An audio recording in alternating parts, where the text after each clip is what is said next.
And welcome back to another edition of the Jorma Duran Show. That's right, they gave me my own show, and it's a show where I bring in newsmakers, local celebrities and entertainers, pillars of our community, and people who have really important positions in our community as well. And we're not talking anything serious. We're going to have a lot of fun with it. In fact, I may even bring out the Jorma's Wheel of Questions as well. But my guest today, he has one of the most important positions in our community.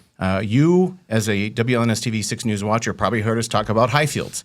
Highfields is an amazing organization that helps a whole bunch of families each and every year. And I have today with me the president of Highfields, Brian Philson. Brian, thank you so much for being with us. Yeah, thanks so much for having me, Jorma. This is great. This is pretty cool, right? What do you think about this little studio here? I love it. This is amazing. I know. I'm used to doing TV news, and now I'm in the podcast game. Yeah, good for you. And the Jorma Duran Show, I love the opening. That's great. Yeah, well, you and I were laughing about that a little bit earlier. Well, let's talk about Highfields really quick, because I know a lot of 6 News viewers have heard Highfields a million times. You've been in the community for decades. I worked here for 8 years. I've been here 8 years, but I really didn't even know what you guys truly did. You guys help families, and more specifically, kids who are young, teenagers who got in some serious trouble, ultimately, correct? Yeah, we were founded in 1962, a group of individuals in the greater Lansing area. Judge Robert Drake is often given credit. And interestingly enough, his daughter, Leslie, and I had a conversation this morning. She made a gift to Highfields at year end, and he passed away 10 years ago, but his legacy and that group of people, and WLNS was there at the start and had a board member for 50 years. So we love the partnership. We love the legacy of Highfields in the community and helping children and families. Now, how did you become the president of Highfields? Yeah, it's a great, I was running a juvenile home in Jackson County, and I had my 25 years of service in, and really was looking, ultimately to, where was the next step? I was happy doing what I was doing, and somebody reached out and said, "Hey, have you heard of Highfields? Because they have an opening, and I think you'd be great for it." So really started the conversation, and, over the next 3-4 months, ultimately I made application, and I got hired, and that was 20 years ago. Yeah. And you started out obviously not as the president. Tell me the evolution. How quickly did you become the leader? Yeah, so I was brought in to run the residential program, which is really what I'd been doing all of my career, and juvenile justice. And so after about a year running the residential program, the opportunity to move over to CEO popped up, and I took it. And so, here I am. Let's get deeper. What makes you become want something to do with helping kids in trouble, ultimately? Yeah, it's a great question. I went to college, and I had a single mom that raised us, living in poverty, and I knew I wanted to help children and families, and I really wanted to kind of give back, much like people had given to me in my life. And so I went to college. I was either going to be a youth ministry major or a social worker. And my sophomore year, I actually went to the juvenile home to do this little mini internship, and over 2 weeks convinced me this is what I want to do. Wow. Wanted to help at-risk, justice-involved youth, and so here I am. I envy people like you, because I'm I've never gotten that hook where I want to ultimately help people. And you're not just helping people, you're really helping families. I mean, a lot of these stories are just devastating. Yeah, it's the story of and the power of a changed life, just really is pretty amazing. And so, I started working individually with kids, and then I started working with families, and then I started working with organizations, and now I'm enmeshed in system change across the whole state, and that's what Highfields does. Well, I've been honored to be a board member for Highfields for a couple of years now, and I've been at these board meetings where I've never been have had access to. So it's hard work, because you're consistently trying to get people to support you. Yeah. We that was probably the biggest difference. I knew kids, I knew families, I knew systems, but running a nonprofit 20 years ago was new for me. I was a government court employee, and once a budget was set, you were there. You didn't have to worry about, in a nonprofit, you got to raise money, you got to worry about budgets, and profit margins and all of that. And so that's been a little bit different, but we have a great board of directors, good governance, and doing good stuff. Well, a pretty good year, too, because I know it goes up and down all over the place. But 2025, despite what was going on outside of Mid-Michigan, you did pretty well in terms of organization. Yeah, you know what? We just, as you were at the board meeting, 6 months, second quarter came in, and we feel good about where we're at. We feel good about where third and fourth quarter is going to be. And so, as a nonprofit, that's just what you want to see, and that's good stuff. Let's get into where you're helping all these kids and these families. Without your help, I don't think the community would realize, because where would these kids go? Because ultimately, you house these kids.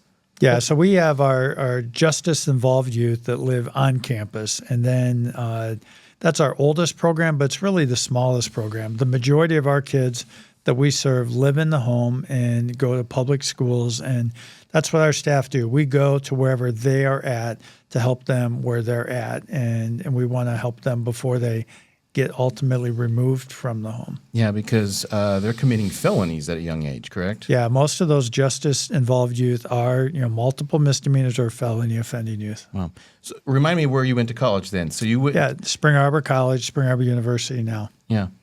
And you were motivated through your, I guess, family life, because as you were sharing with me on a personal level, you came from a couple of broken homes, so you could kind of identify with some of the kids that you're helping. Yeah, my mom and dad were divorced when I was 6. My dad was an alcoholic, and so my mom ultimately raised 3 kids. I often say we were that, trailer park kid. Yeah. And I fondly have memories of that. I mean, I don't, in any way feel bad about the childhood or the challenges we had, because it made me who I am today. Yeah, well, thankfully, in a sense, because, again, for 20 plus years, there have been countless families amazingly better because of what you have done. Yeah, and the perspective that I think bring, because, as good as life is for me now, I remember well some of those challenges. Yeah.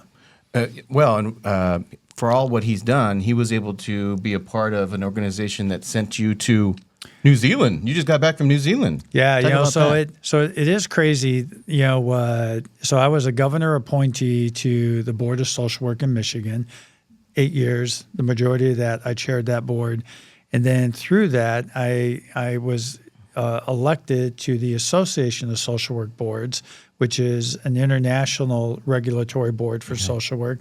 And then every 2 years, the chair of that board gets sent to the international conference, which happened to be in Wellington, New Zealand. So, I just freshly returned and was able to, knock about with social workers and public health regulatory people from all over the world. Let's talk about travel then, because New Zealand, was that a spot that you always dreamt of going to? Yeah, so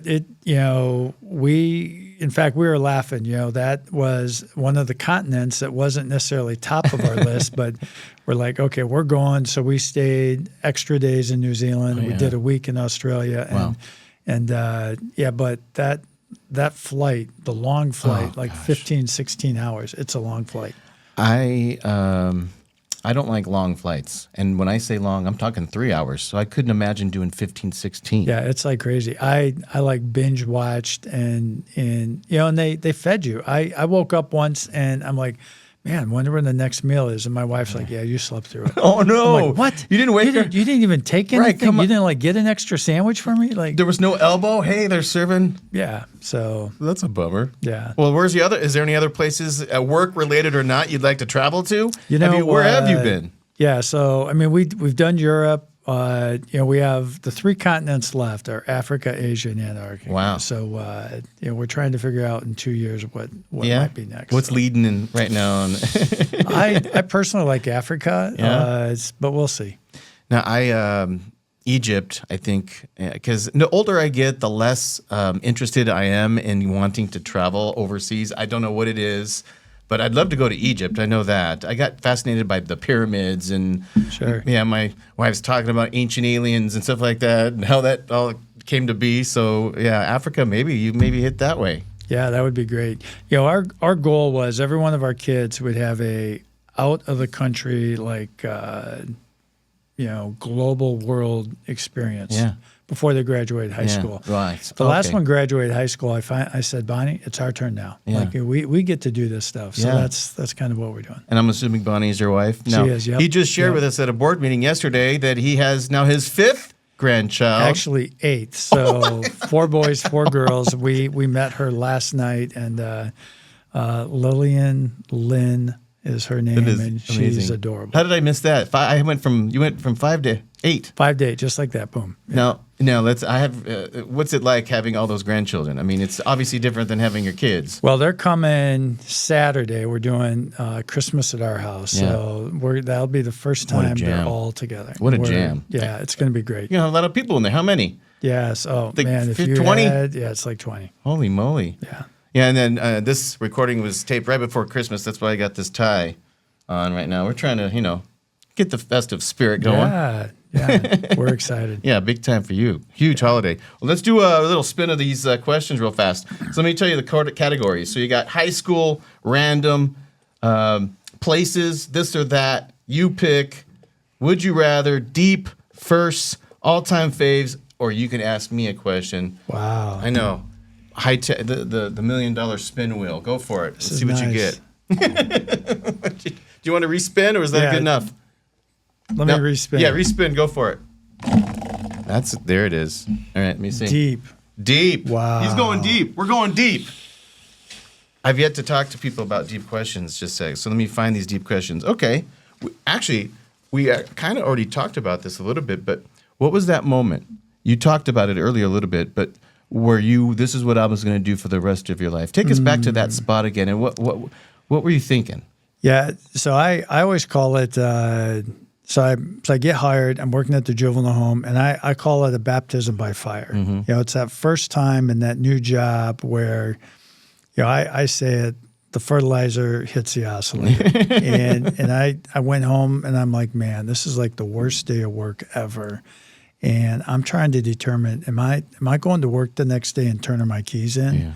And I still remember, I woke up at 2 a.m., and I laid there, and I'm like, these are the kind of kids and the families that I want to work with. Wow. And I mean, you can call it a calling. God spoke to me, the Spirit called me, but I was convinced at that moment, this is what I'm going to do. Wow. And I look back on that, and I mean, that's a long time ago. That was like, 40 years ago. And I look back now at that journey, and it started, and I think I felt it, and I answered it, and here I am. Well, maybe this next question, you can almost continue to talk. What is your definition of success? Ooh, you know what? It's interesting. I've been, I've had a previous board member, say, hey, he calls me B. He's like, hey, B, what's your legacy going to be? And I'm like, I honestly don't know. It's not like I wake up every day and say, I'm going to go live my legacy. Yeah. Success isn't about the achievements. It's not about the plaques hanging on the wall. For me, it's about relationships, the people, the impact that those people and relationships that I have on them and they have on me. Yeah, 100%. What's your worst fear of dying? So my worst fear, and it's funny, is and I told my wife Bonnie this, growing old without her. Mm. Yeah, that's deep. That's a deep answer. That's a deep question. Well, mine was going down in an airplane. Yours was a lot deeper than mine. Yeah. No, but that's. I think the older for the we record, nobody knows what these questions are going into this. So no, but that's that is something that the older I get, the more and more I'm like, I gotta stay alive. I gotta want to see my kids growing up, and I never want to be away from them. I tell my kids all the time, you could just live here for the rest of your life. I mean, you're not getting kicked out at 18, and I really truly feel that way too. So that's an awesome answer. 100% is an awesome answer. Yeah, health is a big thing for me now, and that just scares me. So yeah, I was at the gym this morning at 7 a.m. trying to stay focused. Yeah, I need to get back into the gym. I used to live in the gym, literally live in there, and now it's hard. It's all the way downstairs. I get it. Oh, that's funny. And who's playing you in a movie? Oh my goodness. Who's that guy? Oh, Right? it would have been a young John Wayne. Right. Today, No, you can I have still no do idea. that. You can still do that. We got AI now, right? That's true. I like that. Yeah. All right. Well, we got plenty more with our guest today, Brian Philson, when we come back.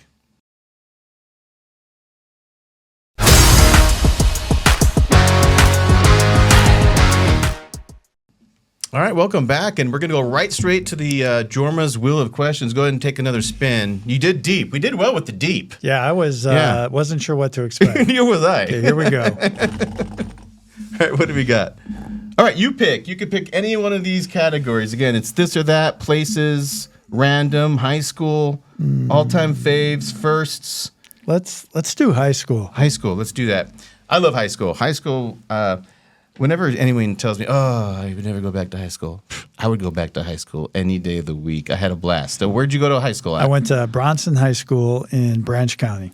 Oh, okay. And your school colors? What were Purple and gold. Purple and gold. And what was the mascot? We were the Vikings. Oh, right. Right. And what year did you graduate? 1981. Nice.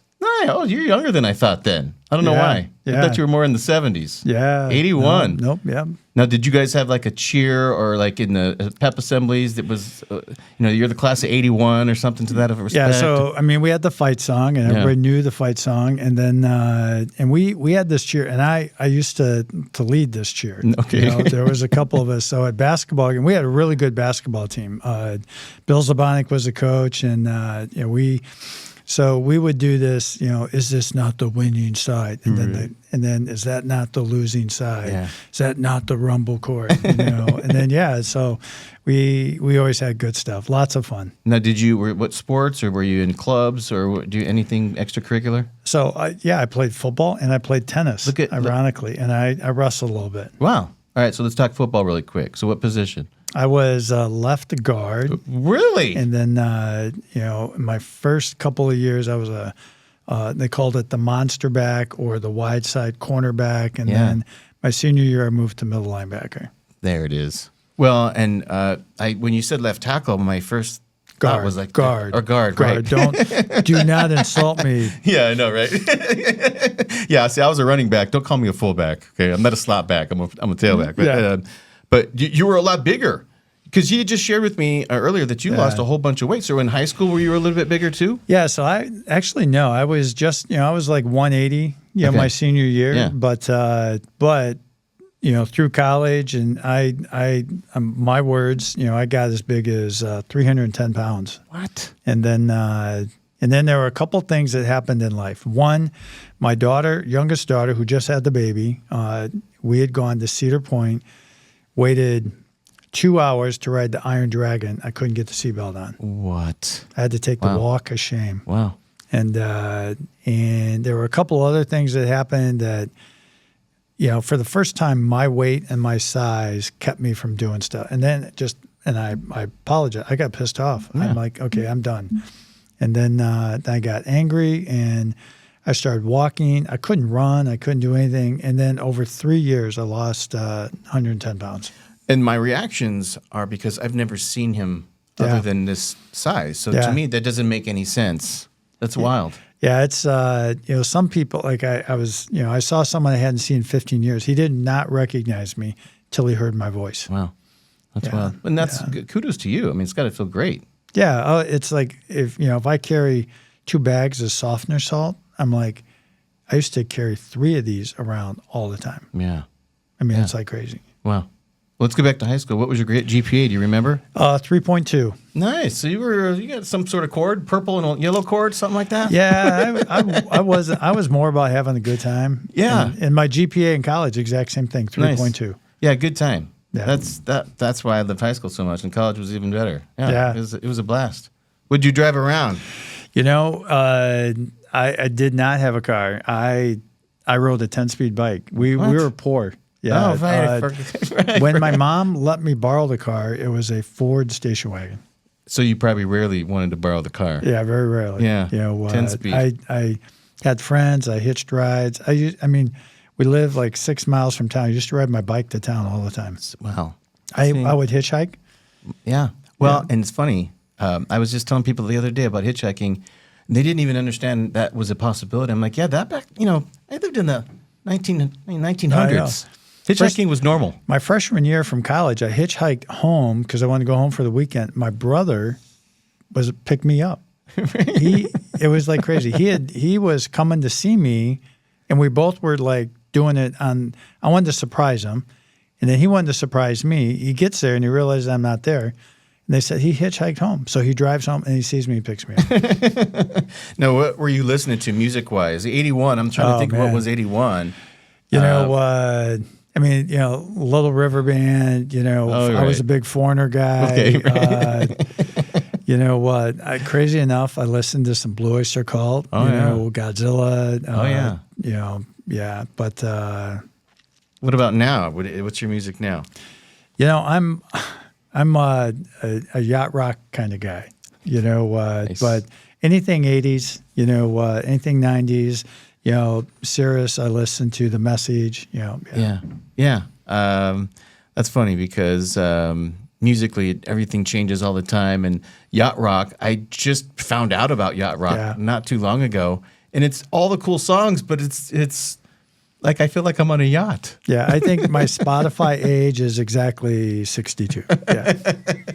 Now, see, I don't have Spotify. I'm one of the rare people who don't do that. But what was your number one Spotify? Was it the Blue Oyster Cult or? No, actually, like Little River Band, all that kind of stuff that fits in that. Yeah, my kids won't listen to any of that music. They think it's too old, and I'm like, but you got to listen to the lyrics. Years ago, we took all our kids. We went to see Mamma Mia on Broadway, and I looked down. My kids are singing all the songs with Bonnie and I was like, oh, this like warms my heart right now. Yeah. So Bonnie and you've been together for how long with Bonnie? Oh, yeah. We were married in 86. So, it's coming up and, 39, come 40 years. Wow. Yeah. Wow. Tell me about your first date. What'd you do? You remember? Yeah. So we were, so it was a Michael Iceberg concert. She remembers. I don't. And it was, we were freshmen sitting in Intro to Psychology. Okay. That's the first time I met her. She's like 2 seats to my left. And I write her a note. What's your problem? You're staring at me. Nice. I still have this note. What? She writes back. She goes, you're staring at me. You're the one with the problem. I'm like, And then I said, must be my haircut. I just got it cut. She writes back, no lie. She says, yeah, you're cute. And the rest is history. Yeah, that's all it takes. That's all it takes. I tell my wife, Natalie, all the time, all we need is one sign. Give me one. So I can then, so that's awesome. So you met her in college. That's amazing. We were freshmen. And by the way, nice move. The old note. Yeah, the old note. Hey, you looking at me? Check yes or no. Yeah. Hey, those worked back in the 80s, man. You're obviously, right? Oh, that's so funny. When you have how many children? We have 4 kids of our own, and then we raised a nephew, so I often say we have 5 kids, yeah. And we were kind of close in a sense because one of his sons lives, I could throw a rock and hit his house. Right. And so it was weird because he saw where I was living, the address. He's like, wait a minute, my son's living there. So that's amazing. So you have 4 kids. Yeah. Wow. What's their names? So Chad is our oldest, and he's married to Hannah. And then Emily's married to Luke. They live in Chicago. Okay. Drew is the one that lives in your neighborhood, and he and Claire are there. And then Jenna's our youngest, and she lives in Fort Wayne. Now, and you have 8 grandchildren, so are there more expected, or is that maybe the... Well, we don't push it, but I would imagine we'll end up somewhere between 10 and 12. Wow. Yeah. Wow. Yeah. I have 2 kids. That's enough. That's enough.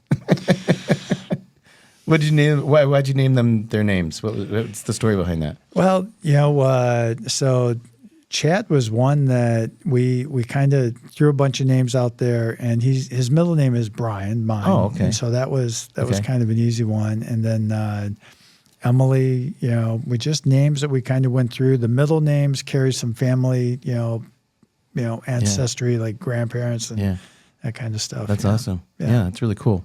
We have just a couple more minutes left, so maybe let's talk about the future. Mm-hmm. What does your future hold? And we could talk about personal life or even Highfield as well, because that work's not ending. That's going to continue on. Yeah, so the board very clearly, would say, as you know, that we're happy with you and we'd love to have you hang around forever. But the reality is, I'm probably 5-6 years away from retirement. So I have all my friends from college right now are retiring. Yeah, and they're looking at me like, "Why are you still working?" But I still love my job. Yeah. Still love the mission. Love what we're doing. And health and everything permitted, I think Bonnie and I will continue to work. But travel, we've got 4 or 7 continents down. I'd love to knock out those last 3. Right. I think you can. Yeah. We love Michigan. We're going to stay near the kids and grandkids. We're not moving away. We're not going to be snowbirds. Yeah. Don't be snowbirds. I used to live in Florida. We don't like you guys. Well, not you. You're not that one yet. So I was in Australia and I'm like, Florida, who? This is like great. Yeah. Like, man. I mean, and it's summer there now. Like it was like that's beautiful. right. Well, and you were telling me the story in Australia. You went to New Zealand. There's nothing but beauty. But then as soon as you got to Australia, they were warning you about the snakes. Yeah. I mean, we literally walk in the pathway to go into the airplane terminal. There's this big sign that says, warning, snakes frequent this area. And I'm like, Yeah. I remember when I grew up in Colorado, and when you walked outside, there was just the chipmunks, like Michigan too, chipmunks and squirrels. When I got to Florida, same kind of thing. All you see are these little gecko lizards, and you're like, wow, Right. where did I just move to? yeah. I like the chipmunks and the squirrels. Definitely for sure. Well, Brian, I really do appreciate you hanging out with me on the Jorma Duran Show. We got to know you a little bit more, a lot more, actually. I know a whole bunch about you now today.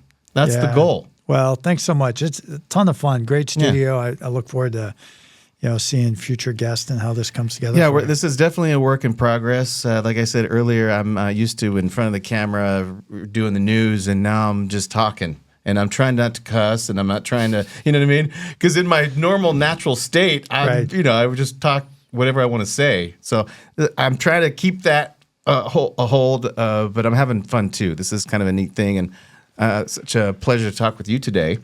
Yeah. It's pretty cool. Yeah, it was great. I had a good time and really enjoyed it. Well, we'll have you back again because we may have a part 2. We may need a part 2. Yeah, I'd love that. All right, Brian, we appreciate you Thanks. being a guest on the Jorma Duran Show. And there you have it. Thanks for watching.